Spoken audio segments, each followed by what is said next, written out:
Group has announced a net profit after tax of $1.6 billion for the half year ended 30 September 2024. 65% of income was earned outside Australia.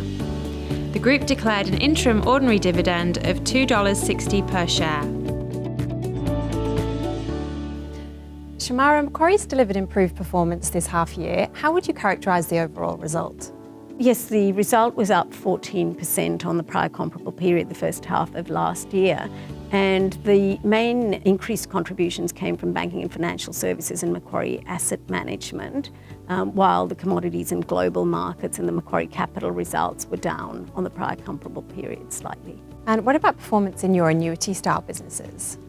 Well, in banking and financial services, we saw continued growth in our home loans, our business banking, our funds on platform, driven by increase in the deposits. Now, that was offset by continued competitive tension driving margins down, but we were able to see the operational improvements from our ongoing digitisation program, and that resulted in BFS's result being up slightly on the prior comparable period at $650 million.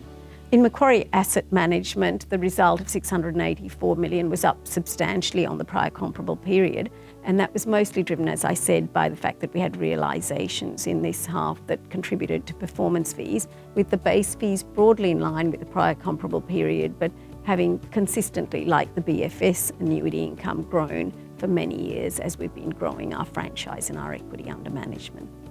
What about your markets-facing businesses? The market-facing businesses, as I said, they were both down. Commodities and global markets, which delivered $1.316 billion, so our largest contributing group, had record results yet again in financial markets where we keep growing the franchise, and the asset finance books were up as well. But in the commodities business, activity levels, as I said, were down. So risk management earnings were down across all the energy, gas, power, oil, etc., offset a bit by resources being better. The inventory management and trading earnings were up, but offset by the timing of income recognition.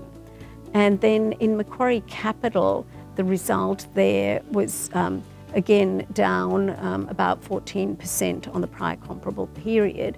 And that was, we've invested a lot of money into debt and equity opportunities that we think are very good investments over that period, but the funding costs go up as we do that, and the timing of realisations will be down the track, particularly for equity where we realise the assets.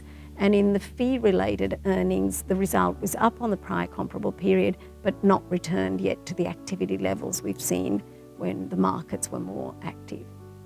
And looking ahead to the second half of the year, what's the outlook for Macquarie's businesses?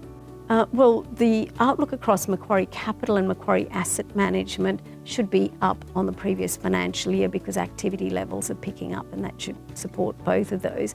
Banking and financial services, we expect also to see ongoing positive contribution from the growth in the home loan business banking books, funds on platform, deposits, etc.